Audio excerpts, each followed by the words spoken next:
ಎಲ್ಲರಿಗೂ ನಮಸ್ಕಾರ. ಸವಿರುಚಿಗೆ ಸ್ವಾಗತ. ನಾನಿವತ್ತು ಕಡಲೆ ಬೀಜ ಚಟ್ನಿ ಮಾಡ್ತಾ ಇದ್ದೀನಿ. ಈ ಒಂದು ಕಡಲೆ ಬೀಜ ಚಟ್ನಿಯನ್ನು ತುಂಬಾನೇ ಸಿಂಪಲ್ ಆಗಿ ಈಸಿಯಾಗಿ ಮಾಡ್ಕೋಬಹುದು. ಈ ಚಟ್ನಿಯನ್ನು ನಾವು ಇಡ್ಲಿ, ದೋಸೆ, ಚಪಾತಿ ಇದ್ರ ಜೊತೆಗೆಲ್ಲ ತುಂಬಾನೇ ಚೆನ್ನಾಗಿರುತ್ತೆ. ಬನ್ನಿ ಈ ಒಂದು ರೆಸಿಪಿನ ಯಾವ ತರ ಮಾಡೋದು ಅಂತ ನೋಡೋಣ. ಅದಕ್ಕಿಂತ ಮುಂಚೆ ನೀವು ನಮ್ಮ ಚಾನೆಲ್ಗೆ ಹೊಸಬರಾಗಿದ್ರೆ ಇವಾಗಲೇ ನೀವು ಸಬ್ಸ್ಕ್ರೈಬ್ ಮಾಡಿ, ಪಕ್ಕದಲ್ಲಿ ಇರುವ ಬೆಲ್ ಐಕಾನ್ ಅನ್ನು ಕೂಡ ಪ್ರೆಸ್ ಮಾಡಿ. ಅದೇಗ್ ಮಾಡೋದು ಅಂತ ನೋಡೋಣ. ಮೊದಲಿದಾಗಿ ಒಂದು ಬಾಣಲಿ ತಗೊಂಡಿದ್ದೀನಿ. 1 ಕಪ್ ಆಗುವಷ್ಟು ಕಡಲೆ ಬೀಜವನ್ನು ತಗೊಂಡಿದ್ದೀನಿ. ಇವಾಗ ಇದನ್ನ ಹುರ್ಕೊಳ್ಬೇಕು. ನಾವು ಹುರಿಯಾಗಲು ಅಷ್ಟೇ ಜಾಸ್ತಿ ಉರಿಯನ್ನು ಇಟ್ಕೊಂಡು ನೀವು ಬೇಗನೆ ಹುರಿಬಾರ್ದು. ಸ್ವಲ್ಪ ಉರಿಯನ್ನು ಕಡಿಮೆ ಇಟ್ಕೊಂಡು ನಿಧಾನವಾಗಿ ಇದನ್ನ ಹುರಿಬೇಕು. ಆವಾಗ ಕಡಲೆ ಬೀಜ ಚೆನ್ನಾಗಿ ಹುರಿದಷ್ಟು ಚಟ್ನಿ ಚೆನ್ನಾಗಿ ಟೇಸ್ಟ್ ಆಗಿರುತ್ತೆ.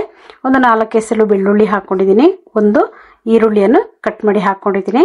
ಖಾರಕ್ಕೆ ಒಣಮೆಣಸಿನಕಾಯಿನ ಹಾಕೊಂಡಿದ್ದೀನಿ. ಒಂದು 5 ರಿಂದ 6 ಹಾಕೊಂಡಿದ್ದೀನಿ. ಒಣಮೆಣಸಿನಕಾಯಿ ಬದಲಿಗೆ ನೀವು ಹಸಿಮೆಣಸಿನಕಾಯಿನ ಕೂಡ ಹಾಕೊಂಡು ಮಾಡಬಹುದು. ಹಸಿಮೆಣಸಿನಕಾಯಿ ಹಾಕಿದ್ರೆ ಇನ್ನೂ ಸ್ವಲ್ಪ ಟೇಸ್ಟ್ ಚೆನ್ನಾಗಿರುತ್ತೆ. ನಾನಿಲ್ಲಿ ಒಣಮೆಣಸಿನಕಾಯಿನ ಹಾಕೊಂಡಿದ್ದೀನಿ. ಇವಾಗ ಇದ್ರ ಜೊತೆಗೇನೆ ಇದೊಂದು ಅರ್ಧ ಭಾಗದಷ್ಟು ಫ್ರೈ ಆದ್ಮೇಲೆ 1 ಸ್ಪೂನ್ ಆಗುವಷ್ಟು ಎಣ್ಣೆಯನ್ನು ಹಾಕೊಂಡಿದ್ದೀನಿ. ಎಣ್ಣೆಯನ್ನು ಹಾಕೊಂಡು ಇದನ್ನ ಚೆನ್ನಾಗಿ ಫ್ರೈ ಮಾಡ್ಕೊಳ್ಳೋಣ. ಇಲ್ಲಿ ನಾವು ಹಾಕಿರುವಂತ ಈರುಳ್ಳಿ, ಬೆಳ್ಳುಳ್ಳಿ ಎಲ್ಲ ಚೆನ್ನಾಗಿ ಫ್ರೈ ಆಗಬೇಕು.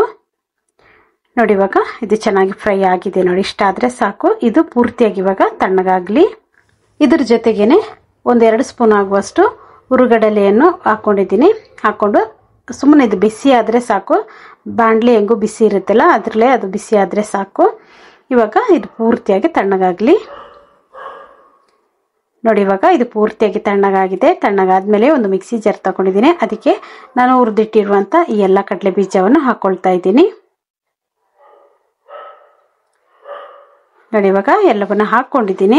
ಇದಕ್ಕೆ ರುಚಿಗೆ ತಕ್ಕಷ್ಟು ಉಪ್ಪನ್ನು ಹಾಕೊಳ್ಳೋಣ. ಉಪ್ಪನ್ನು ಹಾಕೊಂಡ್ಮೇಲೆ ಒಂದು ಸ್ವಲ್ಪ ಹುಣಸೆ ಹುಳಿಯನ್ನು ಹಾಕೊಂಡಿದ್ದೀನಿ. ಹುಳಿ ಜಾಸ್ತಿ ಹಾಕೊಳ್ಳಿಕ್ಕೆ ಹೋಗ್ಬಿಡಿ, ಒಂದು ಸ್ವಲ್ಪ ಹಾಕೊಂಡ್ರೆ ಸಾಕು.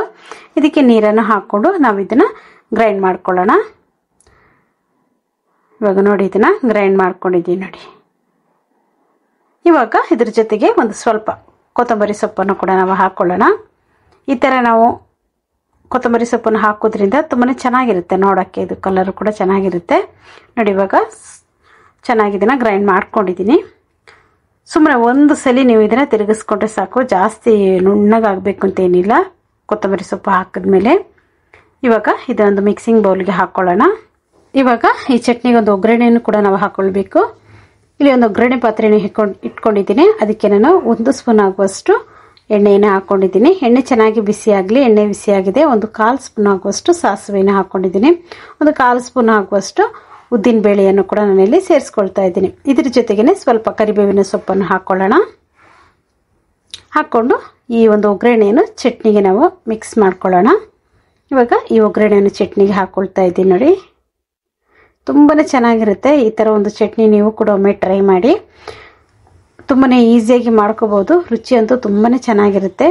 ನೋಡಿದ್ರಲ್ಲ ಎಷ್ಟೊಂದು ಸುಲಭವಾಗಿ ನಾವು ಈ ಒಂದು ಚಟ್ನಿಯನ್ನು ಮಾಡ್ಕೊಂಡಿದೀವಿ ಅಂತ. ಈ ವಿಡಿಯೋ ನಿಮಗೆ ಇಷ್ಟ ಆಯ್ತು ಅಂದ್ರೆ ಲೈಕ್ ಮಾಡಿ, ಶೇರ್ ಮಾಡಿ, ಸಬ್ಸ್ಕ್ರೈಬ್ ಮಾಡಿ. ವಿಡಿಯೋ ನೋಡಿದ್ದಕ್ಕಾಗಿ ಧನ್ಯವಾದಗಳು. ನಾನು ಸಬಿ.